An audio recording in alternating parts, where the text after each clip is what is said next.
todos, buenas tardes. Bienvenidos aquí a Ciencia Virtual del Ecoexploratorio. Mi nombre es Esmeralda Torres Martínez y en el día de hoy voy a estar un poquito en cámara y un poquito tras bastidores ayudándoles al Ecoexploratorio y a Ciencia Puerto Rico para que puedan tener este webinar, mira, desde la comodidad de tu hogar, de tu computadora, tu tableta o tu teléfono celular. Vamos por aquí a presentarles en el día de hoy a una persona maravillosa, una mujer científica que tiene una trayectoria excelente y estoy segura que al igual que yo, ustedes van a quedar extremadamente inspiradas. Su nombre es Clara Mosquera y ¿verdad? Es traído a ustedes gracias a la colaboración que tenemos con él, Ciencia Puerto Rico y el Ecoexploratorio, claro.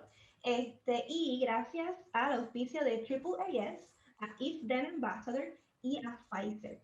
Como les dije, en el día de hoy vamos a estar conociendo a Clara Mosquera y vamos primero a conocerla y después vamos a tener una sesión de preguntas con distintas confitrionas y va a estar súper divertido, vamos a aprender un montón. Así que si tienes alguna pregunta, alguna duda para Clara Mosquera, puedas dejarlo en la parte de abajo, que hay un botón que dice Q&A, puedes dejar tu pregunta ahí si estás a través de Zoom.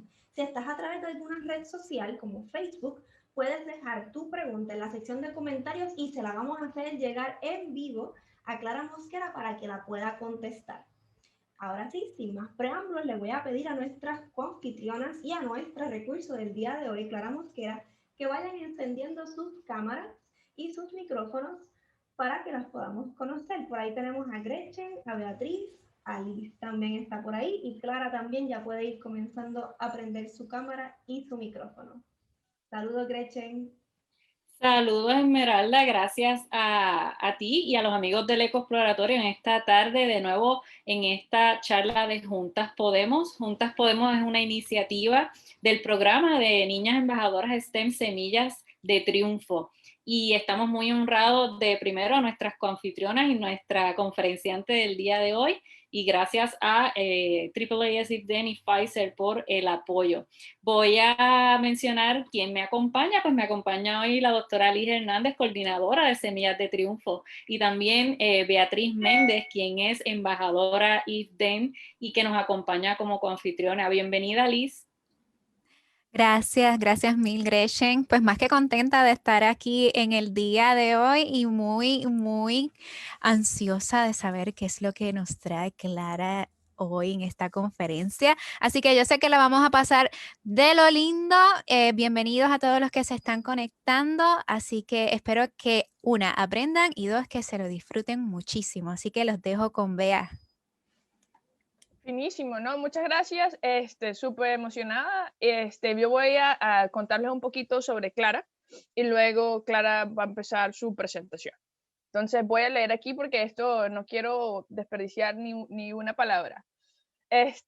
Clara Mosquera López es una profesora investigadora en el Departamento de Ingeniería Biomédica en Oregon Health and Science University. Clara es una ingeniera electrónica y magíster en gestión tecnológica, graduada de la Universidad Pontificia Bolivariana de Medellín en el 2007 y en el 2010 respectivamente. Y es doctora también de Ingeniería Eléctrica de la Universidad de Texas en San Antonio. Clara tiene una amplia experiencia en investigación y desarrollo de procesamiento de señales e imágenes, teoría de estimación, inteligencia artificial y aprendizaje automático. En particular, sus intereses de investigación están enfocados en el desarrollo de sistemas de visión por computador y algoritmos de aprendizaje automático basados en datos para aplicaciones médicas, incluyendo el diagnóstico de cáncer asistido por computadora, patología digital, detección automatizada de trastornos respiratorios y manejo personalizado de la diabetes. Adicionalmente, Clara se desempeñó como profesional de inteligencia artificial en el Centro de la Cuarta Revolución de Colombia, adscrito en el Foro Económico Mundial en el 2019-2020. Y para terminar, Clara también tiene una experiencia en la industria de semiconductores como científica en Intel, donde desarrolló un software a gran escala de C++ y Python entre el 2015 y el 2017 para análisis de imágenes en tiempo real. Entonces, mejor dicho, vamos a aprender hoy bastante, muy amplio. Clara Take es todo tuyo. Muchas gracias, muy contenta de estar aquí. Muchas gracias por la invitación a participar en este programa y pues espero que mi experiencia les pueda servir de alguna forma para, digamos, de alguna forma para observar o para inspirar el camino de niñas y adolescentes que estén interesadas en carreras en ciencia, tecnología, ingeniería, matemáticas, etcétera. Es básicamente en este momento hay muy baja representación de mujeres y de mujeres latinas en estas áreas. Entonces, es muy importante ese tipo de programas en el que se puede de alguna forma ver qué es posible lograrlo, no importa de dónde vengan. Simplemente con curiosidad, con disciplina, se pueden llegar a cumplir estas metas de hacer ciencia en las áreas de ciencia, tecnología, ingeniería y matemáticas. Entonces, primero que todo, pues yo soy Clara Mosquera López y hace ya 10 años vivo en Estados Unidos. Digamos, yo nací en el Pacífico colombiano, en el departamento del Chocó, que es parte del Pacífico Norte. Es el departamento que está conectando Suramérica con Centroamérica. Estamos allí conectados con Panamá. Entonces, el Pacífico colombiano tiene una alta población afrocolombiana. Entonces, mientras en Colombia, digamos, los afrocolombianos somos minorías, en el Pacífico la mayoría de la población es afrocolombiana y tenemos bastantes retos en términos de calidad educativa, calidad de los servicios públicos, etcétera, pero también yo creo que parte de el éxito de las personas que tenemos la oportunidad pues de formarnos está en que los padres siempre nos inculcan esta idea de que la única forma en la que uno puede estar, digamos, a la par en un país donde en la región de la que uno viene tiene ciertos retos y ciertas dificultades es a través de la educación. Entonces, los papás en el Chocó, no importa en qué situación se encuentren, en general, lo que quieren es que sus hijos estudien. Entonces, yo nací en el Chocó, un departamento hermosísimo. Tenemos, digamos, playas y costas en los dos océanos, Pacífico y Atlántico. Un departamento con la gente más cálida que usted se puede encontrar en el universo. eh, Lleno de gente solidaria, donde todos en general, al menos en la época en la que yo crecí, porque crecí hasta que terminé el colegio o high school en el Chocó, eh, donde uno conocía mucha gente y entre todos nos conocíamos y nos ayudábamos mucho. Entonces, también allí empecé, digamos, a mirar qué quería hacer cuando terminara el colegio, aproximadamente cuando estaba en noveno, para nosotros como el grado noveno, que es antes de que uno define lo que quiere hacer en la educación media, que son los 2 últimos años del colegio. Y en mi familia, mi papá es médico y conocí a un ingeniero que iba a Quibdó desde Medellín a hacer reparaciones o mantenimientos preventivos o correctivos a los equipos con los que trabajaba mi papá, y me parecía fascinante que él sacaba unas tarjetas electrónicas, eh, medía unos voltajes y él me decía, bueno, con estas tarjetas están integradas en este equipo y este equipo puede tomar imágenes y puede hacer 1000 cosas, pero yo no era capaz de entender cómo eso sucedía. Entonces, desde ahí empezó mi curiosidad como para tratar de entender por qué una tarjeta electrónica, una tarjeta verde que uno ve en estos equipos, tenía esa capacidad de ser programada y luego de ejecutar ciertas acciones dependiendo de las cosas que uno quería que la máquina hiciera. Empecé entonces, cada vez que el ingeniero iba a Quibdó a arreglar algo, a ir y estar allá con él y a preguntarle cosas. eh, Empecé a preguntarle qué necesitaba entonces para hacer lo que él hacía. Entonces me dijo, bueno, yo estudié ingeniería electrónica y para eso usted necesita tener cierto gusto por las matemáticas, por la física, por las ciencias naturales. Entonces lo primero que hice fue que cuando iba a elegir la modalidad en la que iba a estar, trabajando durante los 2 años de la educación, de los últimos años pues del colegio, elegí ciencias naturales donde teníamos un énfasis en las asignaturas de física, química y estadística. Un énfasis mayor que el resto de otras modalidades. Entonces yo creo que ese fue como el primer paso. Eh, Luego en mi último año nosotros tenemos unas pruebas que se llaman las pruebas del ICFES, que son parecidas como en Estados Unidos al SAT. No sé si es, digamos, la misma versión en Puerto Rico o si tiene algún otro nombre en Puerto Rico, pero es como la última prueba que uno presenta para poder acceder a la educación superior. Entonces, cuando empecé a estudiar para el ICFES, mi idea era obtener el mejor ICFES para ganarme una beca y estudiar donde yo quisiera ingeniería electrónica. Digamos, esa preparación que fue 2 años, normalmente yo creo que mucha gente se prepara en el último año. Yo empecé a prepararme casi desde que estaba en noveno, entonces hubo un tiempo bastante grande de preparación y efectivamente cuando los resultados de las pruebas del ICFES vinieron, yo había obtenido el mejor puntaje en mi departamento. Entonces, en Colombia, los mejores ICFES de cada departamento le dan una beca completa. Ecopetrol, que es la empresa de petróleos de Colombia, una beca completa para estudiar en cualquier universidad pública o privada e incluso en el exterior.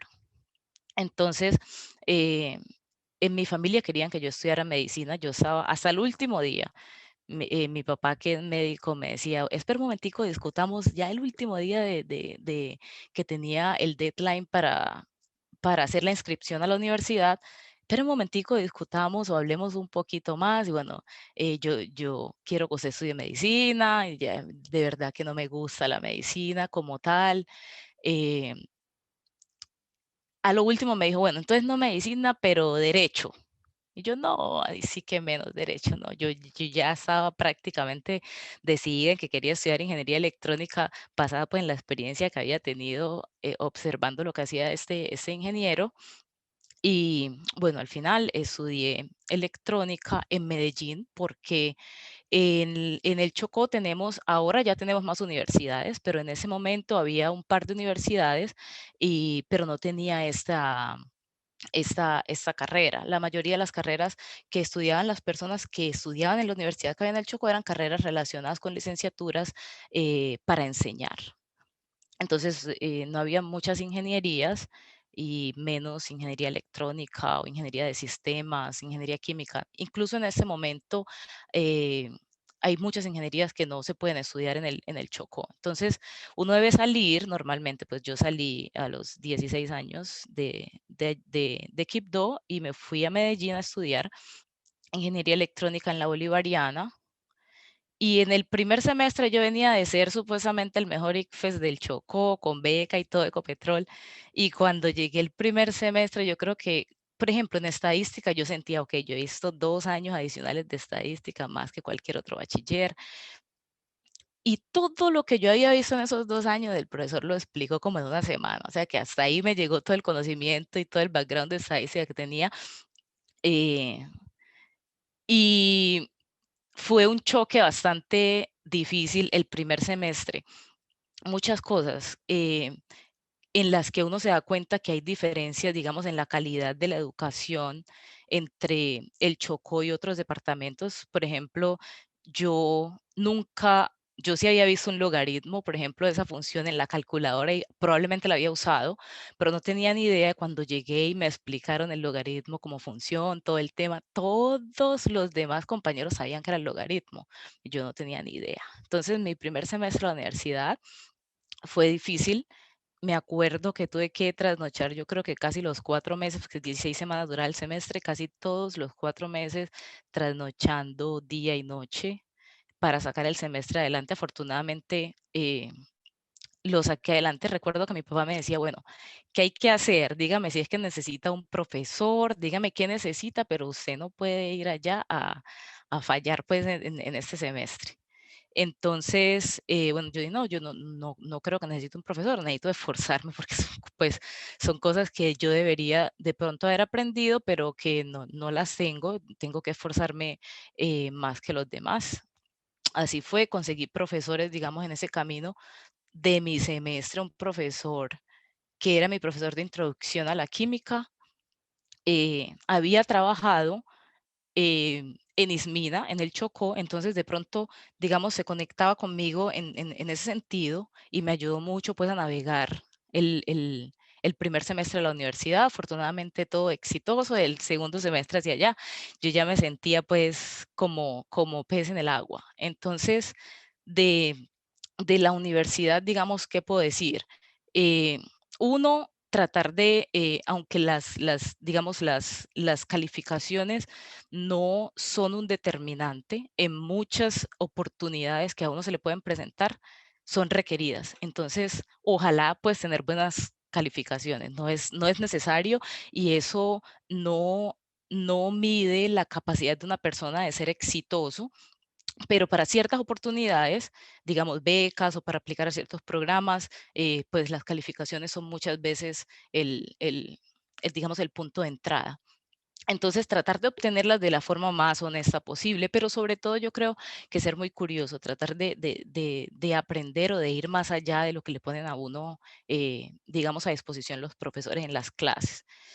Pues en la universidad intenté entrar a un grupo de investigación, al grupo de investigación en bioingeniería, porque si bien yo no quería estudiar medicina, sí quería estar cerca de las ciencias médicas, que era lo que me había inspirado eh, a estudiar ingeniería. Entonces, empecé en el grupo de bioingeniería a trabajar en un proyecto en el que creábamos un chaleco para terapias para personas con fibrosis quística, porque era muy caro en Colombia. En Colombia en ese momento solo habían 2 chalecos y los tenía una fundación y todos los niños pues que tenían fibrosis quística y que conocían del chaleco, de la terapia, que tenían acceso a la fundación, pues se rotaban ese chaleco. Entonces la idea del proyecto era crear un chaleco que fuera más económico, era muy caro, digamos, importarlo, fuera más económico para, digamos, de alguna forma hacerlo accesible a más personas. De ese proyecto yo hice el control electrónico de unas válvulas que hacían la vibración, una terapia de vibración, y ahí empezó pues como mi acercamiento a la investigación. Y desde ahí decidí pues que quería hacer una maestría, un doctorado donde pudiera, digamos, de alguna forma aprender a hacer investigación a un nivel pues más alto. Entonces hice mi maestría en la UPB. Luego, para venirme a estudiar a Estados Unidos, apliqué a una beca de Colfuturo, que es una fundación para el futuro de Colombia. Me gané esa beca en el 2011 que me ayudaba por 2 años para estudios en el exterior. Entonces, me vine a estudiar a Estados Unidos en la Universidad de Texas en San Antonio, a estudiar ingeniería eléctrica. Sobre esa experiencia, para Colfuturo seguro me sirvieron las calificaciones de la universidad. Me sirvió haber tenido experiencia en investigación, me sirvió haber estudiado inglés. Entonces creo que esas 3 cosas me sirvieron desde el punto de vista pues de obtener la beca de Colfuturo para elegir la universidad, más que elegir una universidad, digamos, super top, solamente por el hecho de que fuera super top. Yo estaba buscando un profesor que estuviera haciendo investigación en ingeniería biomédica, pero desde el punto de vista de la ingeniería eléctrica. Porque era mi background. Entonces encontré el profesor, le escribí a varios profesores, además quería una universidad que fuera en el sur porque quería estar cerca de la casa. Entonces no apliqué a universidades muy al norte de Estados Unidos, sino más bien a universidades en el sur.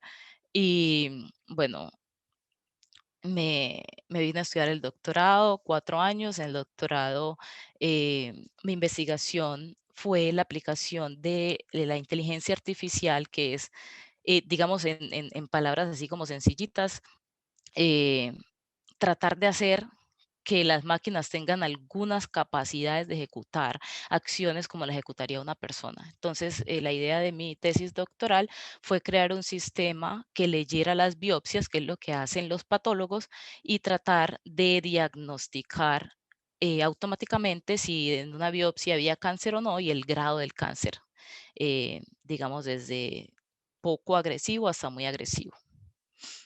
Digamos, luego de esto, mi primer trabajo fue en la industria. Mi primer trabajo pues aquí en Estados Unidos fue en la industria, en Intel. Lo que hacía en Intel básicamente era análisis de imágenes, que aunque no eran imágenes biomédicas, lo que trataba era de detectar automáticamente problemas en la fabricación de los chips, en las diferentes capas de los chips que se fabrican en Intel, usando técnicas de procesamiento de imágenes y machine learning o aprendizaje automático. Y luego de esa experiencia en la industria me di cuenta que lo que realmente a mí me gustaba era investigar. Y en la industria donde estaba, pues no estaba en un equipo en el que estuviera haciendo investigación, sino más bien desarrollo. Entonces aprendí mucho allí, muchas experiencias, sobre todo en programación y desarrollo de software a gran escala. Pero se me presentó la oportunidad de moverme a la universidad donde estoy en este momento, hace 3 años, Oregon Health and Science University. Y pues ahí estoy desde hace 3 años utilizando inteligencia artificial aplicada a, por ejemplo, a calibración de sensores, pero sobre todo a el manejo de la diabetes tipo 1. La diabetes tipo 1, pues el organismo o el páncreas del paciente no produce insulina, entonces tiene que tener una terapia de reemplazo de insulina todo el tiempo. Lo que hacemos en el grupo es tratar de crear sistemas, primero que le ayuden a los pacientes, digamos, a tener que pensar en menos variables y darles recomendaciones de cómo seguir la terapia cuando ellos deciden que su terapia va a ser con inyecciones múltiples diarias, pero también desarrollamos lo que llamamos el páncreas artificial, que es básicamente un sistema de 3 componentes: un sensor que mide la glucosa continuamente, que le llamamos el CGM, eh, un, un, un, un actuador, que es una bomba de insulina que inyecta insulina, y un sistema de control que lo que hace es que lee continuamente la glucosa, analiza cuánta insulina tiene que aplicarle al paciente, dependiendo de ciertas proyecciones que se hacen, y luego de ello, entonces inyecta la insulina requerida para que el paciente mantenga sus niveles de glucosa en unos rangos aceptables.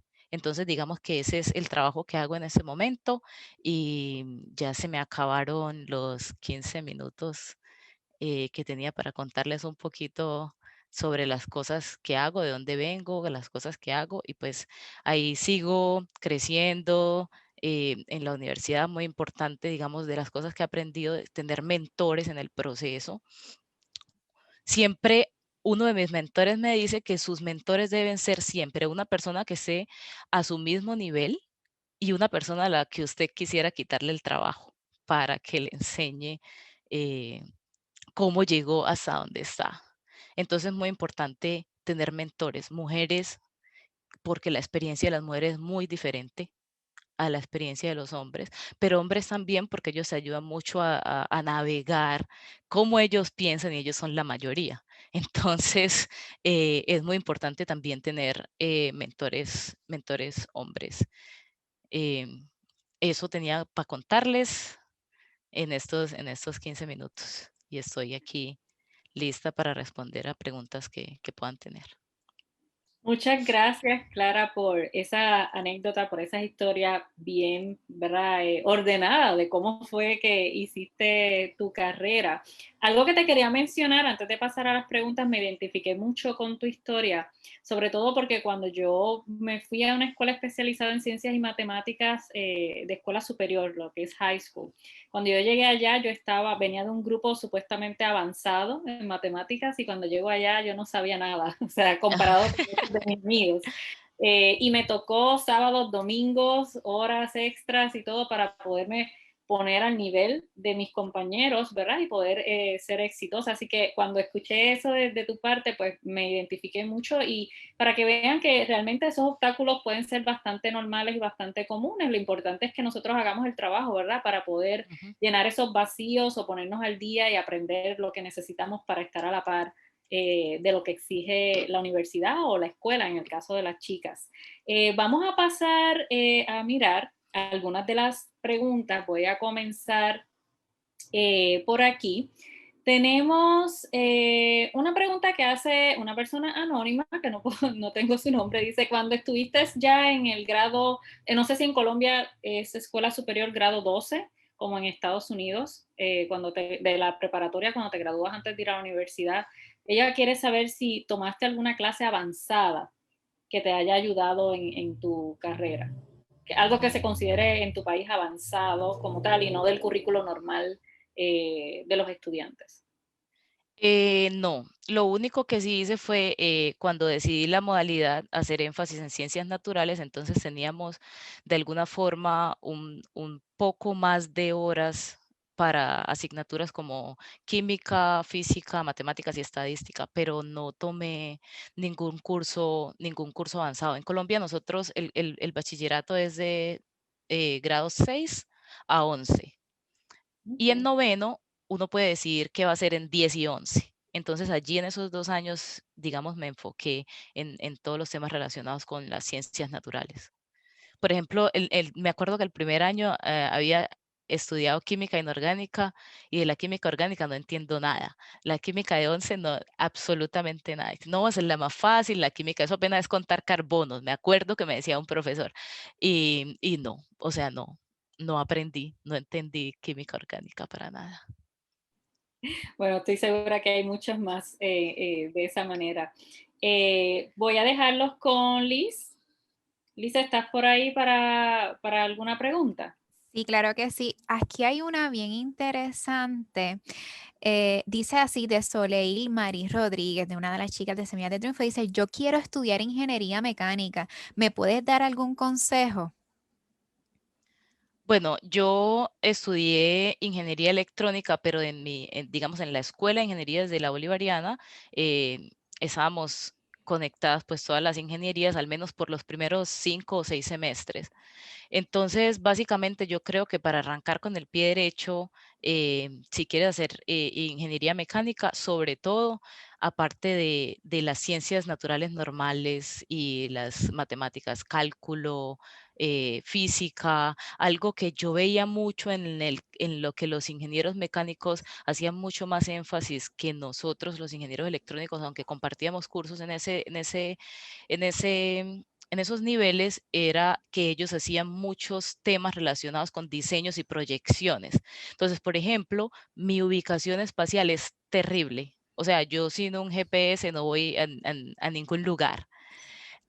Pero ellos tienen esa capacidad de hacer dibujos, proyecciones, de hacer todos esos levantamientos tridimensionales. Entonces, lo que yo diría es si quieres ser ingeniera mecánica, aparte de las ciencias básicas normales, de pronto empezar a explorar estos software de diseño mecánico en los cuales se puede hacer diseño en 3D. Entonces, empezar, digamos, a tener cierto dominio de este tipo de software.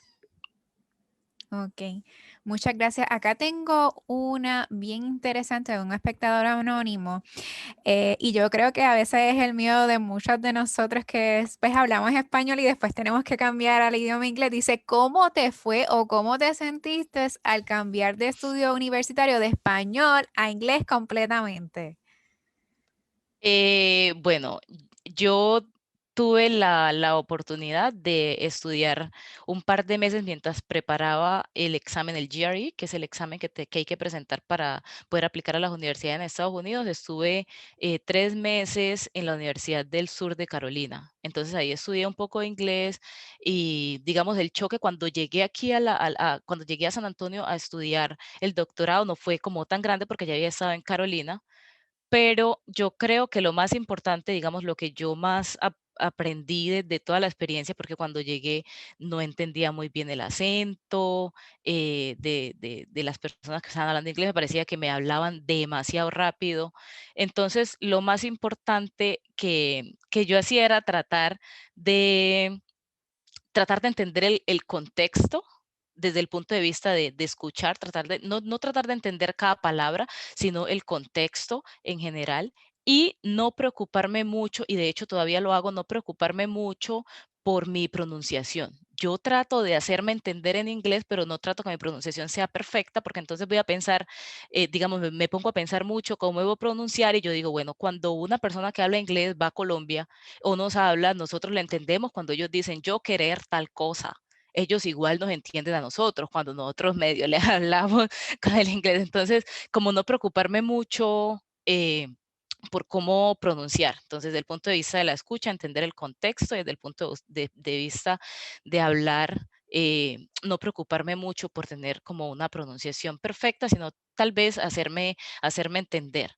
Y también desde antes de viajar, tratar en la universidad, leer los libros de tu carrera en inglés. O, por ejemplo, si estás en el colegio y planeas cambiar para empezar el college, digamos, en una universidad donde se hable inglés, empezar a leer los tópicos que estudias normalmente en libros en inglés o en Google o lo que sea en inglés para que el choque sea un poquito menos complicado.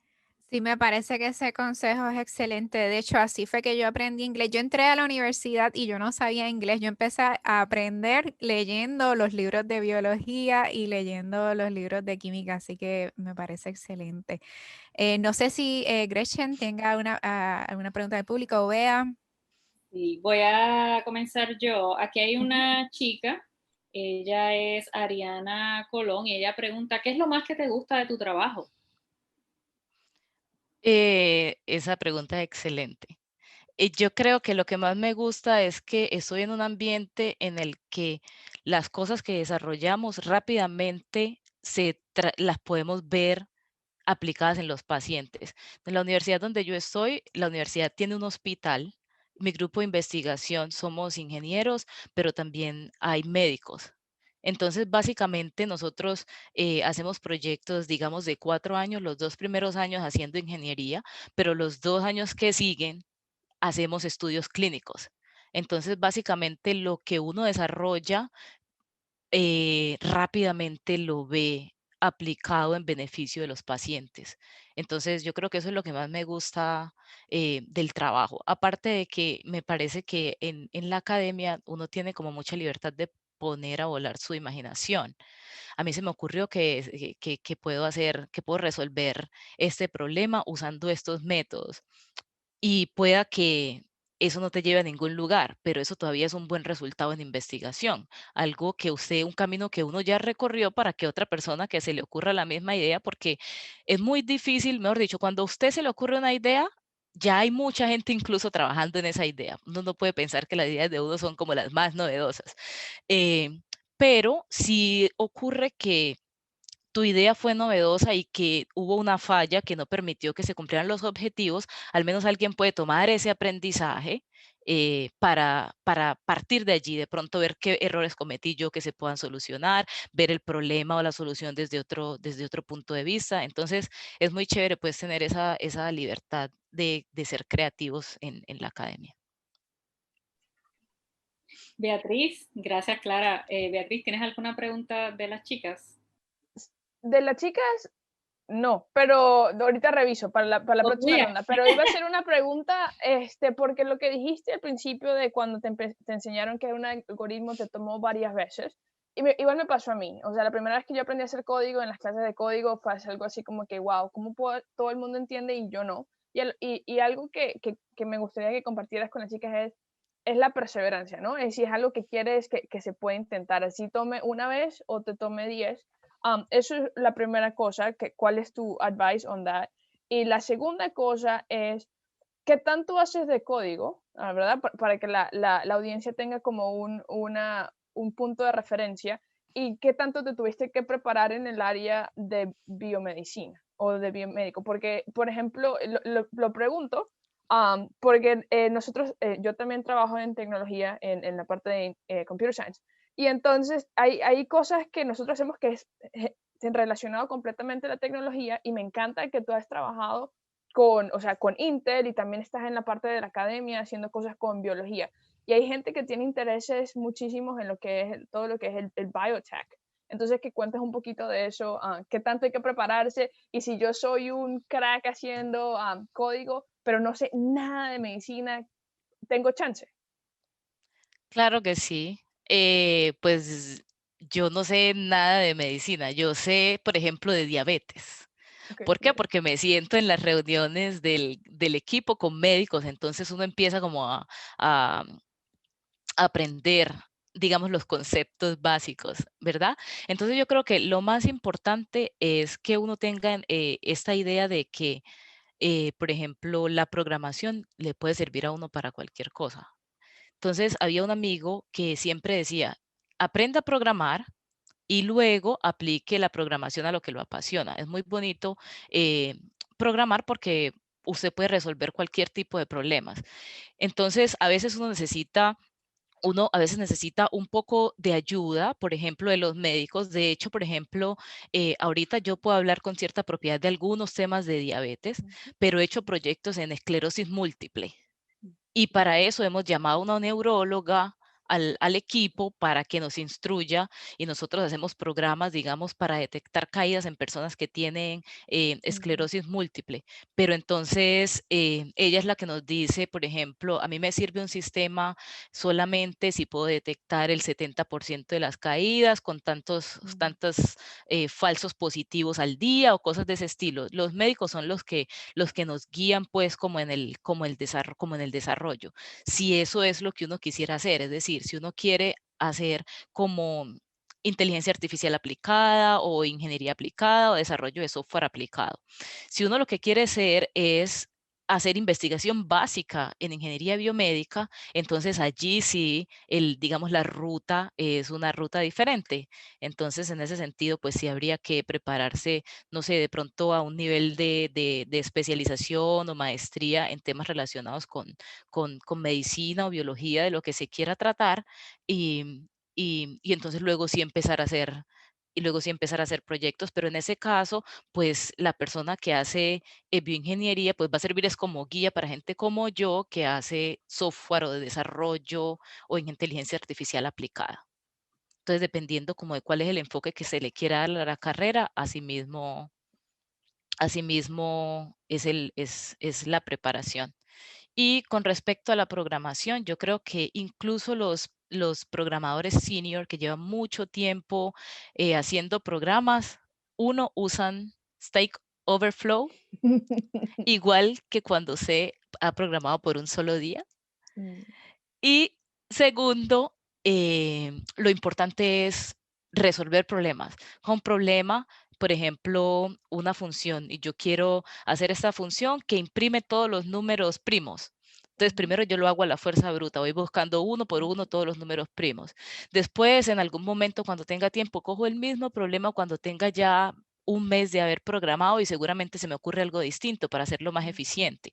Y en un año, después de que tengo un año de experiencia, lo hago súper rápido. Y cuando ya sé, por ejemplo, de programación en paralelo, busco en diferentes núcleos de los computadores, pero es el mismo problema. Entonces, tratar de pensar en un problema y siempre estar pensando cómo se puede mejorar el mismo problema, entonces eso ayuda, digamos, de alguna forma a mejorar las capacidades en programación. Pues yo no me considero, yo programo todo el día, eh, y, pero no me considero pues que mi código es el súper más rápido o no.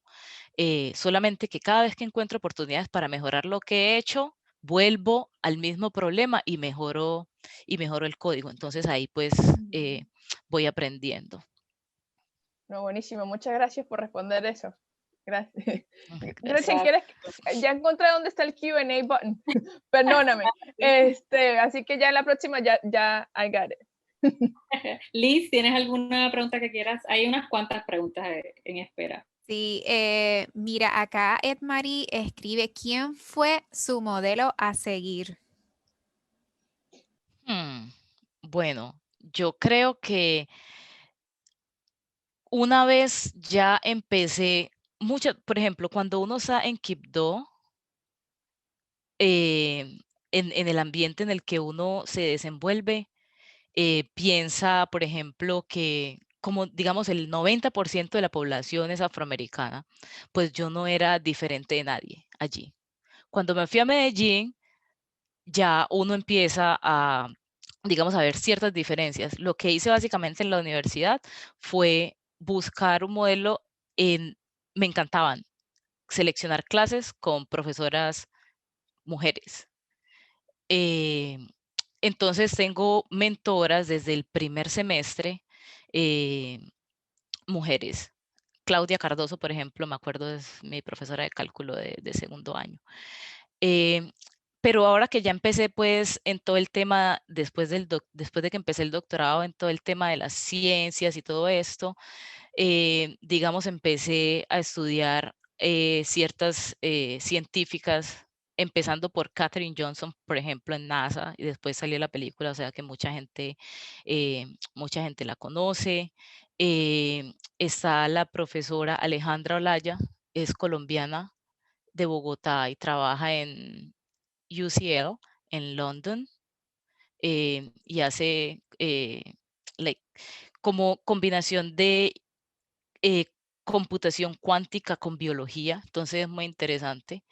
Y además, si la siguen en Twitter, no solamente tuitea de temas científicos, sino también sociales, de temas de género, entonces me gusta mucho seguirla.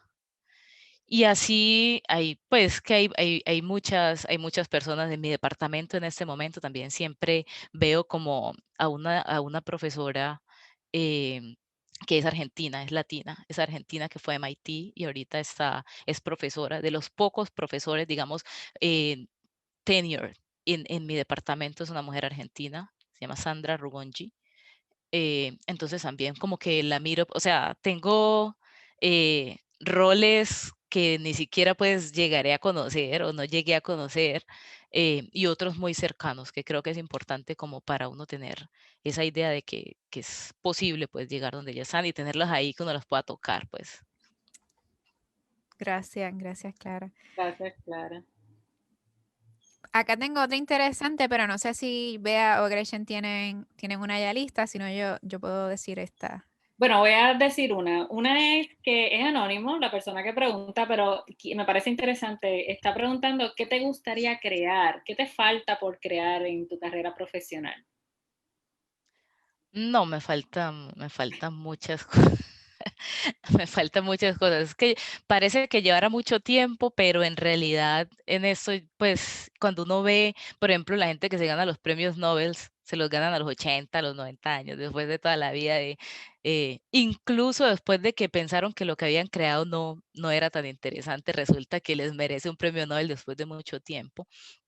Pero digamos que de los proyectos inmediatos que, que yo tengo es tratar de hacer que los sistemas que nosotros desarrollamos que tienen inteligencia artificial en ese momento son fijos. Una vez nosotros entrenamos el sistema y lo ponemos en un, en un sistema, pues es fijo, ya lo que aprendió, aprendió. Lo que quiero hacer ahorita es uno que siga aprendiendo y que aprenda más cosas de las que ha sido entrenado para realizar, que es lo que se llama la inteligencia artificial amplia. En ese momento es inteligencia artificial angosta. Los sistemas solamente hacen lo que uno les ha enseñado. Entonces creo que eso es como el siguiente paso, de pronto hacer que el páncreas artificial sea algo pequeñito y accesible para mucha gente. En ese momento es muy caro. Digamos, hay una o dos versiones comerciales, pero son muy caras, entonces mucha gente no tiene acceso. De pronto, creo que lo siguiente que me gustaría hacer sería hacer un sistema para que fuera accesible a más gente. Súper. Aquí hay una pregunta de un Anonymous y dice, a mí me gustaría estudiar ingeniería en computadoras. ¿Algún miedo para perder el miedo? Me imagino que será como que alguna recomendación para perder el miedo en todo lo que tiene que ver con matemáticas y lo que falta. No, pues yo creo que lo más importante es no tenerle miedo a nada. O sea, yo siempre digo, si hay alguien que ya lo pudo hacer, yo también lo puedo hacer. Algunas veces requiere un poco más de esfuerzo, pero creo que se puede hacer. Hay profesores, por ejemplo, de pronto hay una forma en la que podría ser interesante. Hay un profesor colombiano que trabaja en la Universidad en San Francisco que se llama Federico Ardila. es matemático y él tiene un programa en el que acerca las matemáticas. De hecho, tiene un programa para comunidades latinas y todo, en el que acerca las matemáticas a las comunidades de una forma como más amigable. Entonces, de pronto buscar ese tipo de programas para que uno, digamos, inmerso en esos programas, se dé cuenta que las cosas no son tan difíciles como parecen. Creo que podría ser algo que podría decir. Gracias, Clara Liz. Pues mira, Bea me cogió la que yo iba a decir. No, era una pregunta bien importante porque los jóvenes tienen mucho miedo a las matemáticas, así que muchas gracias, Clara, por esa contestación. Hay otra pregunta que me parece muy interesante eh, y yo creo que merece ser contestada. Dice, es un espectador anónimo y dice, ¿la inteligencia artificial puede aprender a hacer cosas que no son tan buenas? Sí, claro. Y la inteligencia artificial tiene muchos beneficios, pero también tiene muchos riesgos. Entonces, cuando uno es investigador en estos temas de inteligencia artificial, es importante no solo preocuparse de que sus sistemas tengan cierto nivel de accuracy, pero también de que uno no esté, digamos, violando derechos de algunas personas. O sea, estos sistemas tienen que tener cierto tipo de ética. Y esa ética tiene que ver con la ética del programador, con la ética de los datos con los que se entrenan los algoritmos, cómo se seleccionan los modelos y cómo se toman decisiones con estos algoritmos. Entonces sí puede, o sea, tiene muchos beneficios, pero también tiene sus problemas, que hay que estudiarlos y tratar de mitigar todos esos riesgos cuando se despliegan estos sistemas. Y hay varios ejemplos. Por ejemplo, hace algunos años Amazon tenía un sistema de inteligencia artificial que analizaba hojas de vida para trabajos en Amazon y estaba discriminando a las mujeres. O sea, a las mujeres nunca les llegaban, digamos, ofertas o ads de trabajos para cargos directivos. ¿Por qué? Porque la data con que se entrenó el, el, el algoritmo está, digamos, infectada por una cuestión social. Es decir, si usted mira, pues obviamente la probabilidad de encontrar una mujer en cargos directivos en una empresa tech es muy bajita. Entonces, ese modelo se lo aprendió el sistema de inteligencia artificial porque fueron los datos con que fueron entrenados. Entonces, estaba discriminando a las mujeres. O sistemas de reconocimiento facial, que a las personas negras, por ejemplo, creo que a Michelle Obama hubo un sistema de esos. A Michelle Obama decía que era como, o a Oprah Winfrey, como con un 75% de probabilidades de que no era una mujer, sino un hombre. Entonces se equivocaba mucho más en mujeres y mucho más si esa mujer era negra. O sea que tenía prejuicios, que son prejuicios simplemente porque cuando entrenaron el sistema, lo entrenaron con la data y la mayoría de las personas eran hombres blancos. Entonces tenía problemas el sistema para reconocer de una forma precisa otro tipo de personas. Entonces, pues sí tiene sus problemas para responder tu pregunta. Wow, Qué Clara, gracias. Gracias por esa interesante. contestación. Sí, sumamente interesante. Mira, Clara, hay una pregunta que yo me quedé mientras estabas hablando que relaciona a una pregunta aquí de Soleil, y es que nos contaste que te trataron de convencer entre la medicina y el derecho. Ahí hubo un gap que no sé cómo fue que papá se dio cuando decidiste hacer ingeniería electrónica, pero la chica pregunta, ¿sigues en contacto? O sea, ¿qué piensa tu familia después de todo de lo que has logrado hacer, siendo un campo donde no se desempeñaban, ¿verdad? En tu hogar. Sí, pues en este momento súper orgullosos de todo digamos, de todo el camino que he recorrido. Y pues como de todas formas estoy trabajando en temas médicos, a veces trabajamos juntos. Mi papá es médico y mis dos hermanos, que son menores que yo, son médicos también. Entonces trabajamos juntos. Me acuerdo que mi trabajo de grado del pregrado, que fue el equipo ese que hicimos para personas con fibrosis quística, mi hermano, que estaba estudiando medicina en ese momento, me ayudó a preparar la presentación final. Entonces, yo sabía de fibrosis quística por todo lo que él me había explicado. Entonces, en algunas cosas trabajamos juntos. Les pido bastante ayuda cuando no entiendo conceptos médicos o cosas de ese estilo. Entonces, creo que estamos conectados de alguna forma. Y mi papá tuvo que ceder ese día porque él dejó la conversación para el último día. Si de pronto si hubiera insistido desde antes, de pronto hubiera tenido más chances. Sí. Qué bien, qué interesante. Gracias, Clara. Beatriz o Liz, ¿tienen alguna otra pregunta? ¿Nos da tiempo para una pregunta más? Bueno, aquí me encantó que contaste que tuviste la oportunidad de estudiar en varios lugares gracias a becas. Y aquí hay una de las preguntas, dice, ¿qué criterio tomaste en consideración? ¿Qué recomiendas que tomen en consideración para elegir una escuela especializada, una universidad que se especialice en algo en particular? ¿Qué consejos tienes? Pues mi propio camino para encontrar la universidad fue encontrar un profesor, digamos, el advisor, que estuviera interesado en los mismos temas en los que uno está interesado. Creo que eso es lo principal, más allá incluso, para mí eso es mucho más importante que el ranking de la universidad. Creo que es poderse conectar bien con el advisor, sobre todo cuando uno va a hacer un doctorado en el que se va a gastar 4 o 5 años, es muy importante porque, o sea, yo no sé, pero yo no conozco ningún estudiante de doctorado que al final del doctorado todavía siga amando al advisor. Entonces,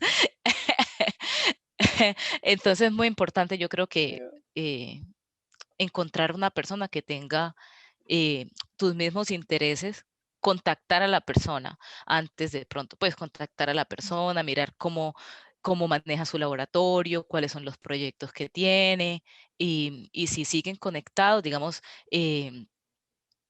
yo creo que eso es lo mejor.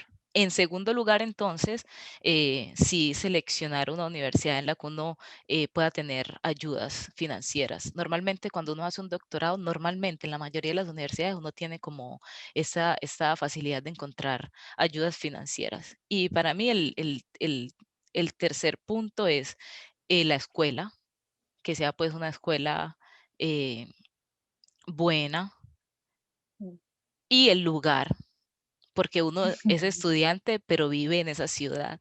Entonces tiene que sentirse de alguna forma conectado con la forma de vida de la ciudad. Entonces, eso. Buenísimo. Excelente. Yo creo que, mira, Clara, en Puerto Rico cuando hacemos como un bono, ¿verdad? Ya había dicho que era la última pregunta, le decimos, nos podemos dar una ñapa.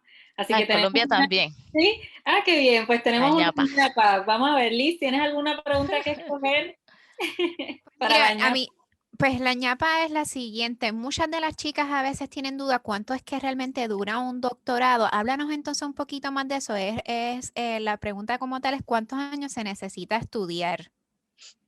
A ver, eh, normalmente cuando uno viene de la maestría, que ya han sido 2 años más o menos, se puede tomar entre 3 y 5 el doctorado. En Estados Unidos o en Colombia, por ejemplo. Entre 3 y 5 cuando vienes de la maestría. Si sale directamente del pregrado, pues se puede tomar yo creo que entre 4 y 7, yo he visto que dura el doctorado. Si es en Europa, por ejemplo, los doctorados son un poco más cortos. Entonces, entre 3 años y 4 años son un poco más cortos los doctorados en Europa.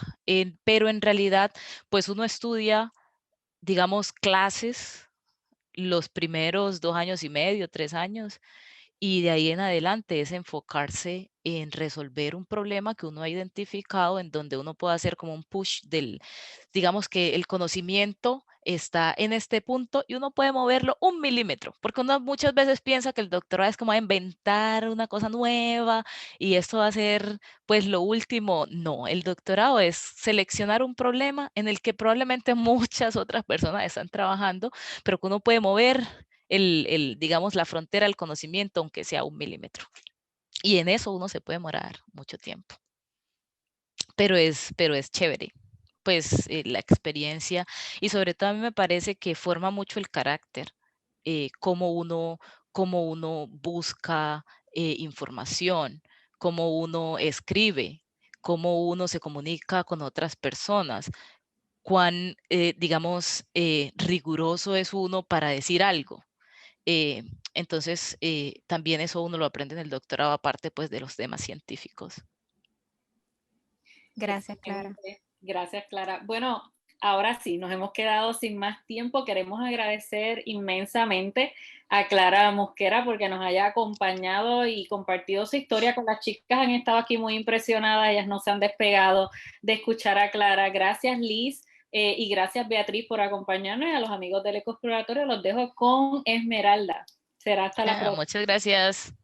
Chao. Claro que sí, gracias, ¿verdad? Nuevamente, ¿verdad? De parte de la Ecoexploratorio agradecemos mucho a Clara, a Gretchen, a Liz y a Beatriz, porque esta tarde, de verdad, yo me la he disfrutado y por ahí he visto mucho wow, increíble de parte de las chicas, así que, de verdad, tanto me lo disfruté yo como se lo disfrutaron ellas, eso es garantizado. Así que por aquí les voy a compartir mi pantalla. Les voy a preguntar primero, ¿mi audio se escucha mejor ahora? Sí, perfecto. Voy a compartir por aquí pantalla para que nuestra audiencia y las chicas también puedan ver qué es más lo que tenemos aquí en la cocina del Ecoexploratorio. Tenemos que nuestra próxima vez que nos vamos a ver de Juntas Podemos va a ser el miércoles que viene y vamos a conocer a Alba Colón, que es ingeniera mecánica. Va a ser el miércoles que viene, misma hora, mismo lugar.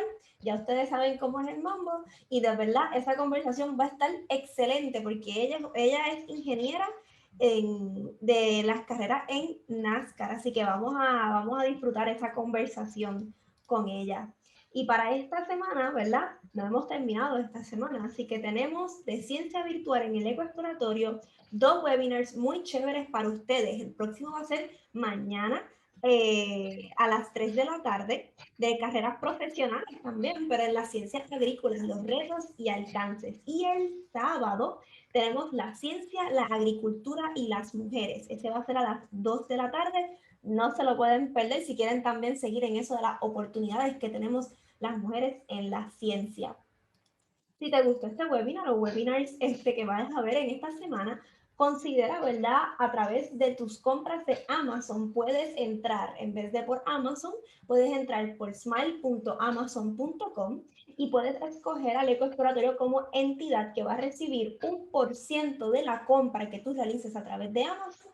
El Ecoexploratorio la va a recibir como donación, así que pueden hacer eso, no es nada diferente que su cuenta de Amazon, simplemente en vez de entrar por amazon.com, puede entrar por smile.amazon.com. Y si este webinar y esto de interactuar de forma virtual no es suficiente porque están llenos de emoción, pues tenemos que ya nosotros estamos abiertos al público por reservación durante los fines de semana, viernes y sábado. Así que pueden comunicarse al 787-281-9090 y para reservar es por info@ecoexploratorio.org. Así que muchas gracias a todas las personas que han estado aquí viéndonos a través de las redes sociales y a través de Zoom. Gracias a nuestras anfitrionas y a Clara por esa tremenda conversación que tuvimos en el día de hoy. Para más información, número de teléfono 787-281-9090 o sobre los webinars nos pueden escribir a webinar@ecoexploratorio.org. Y entonces, pues nos vemos en la próxima.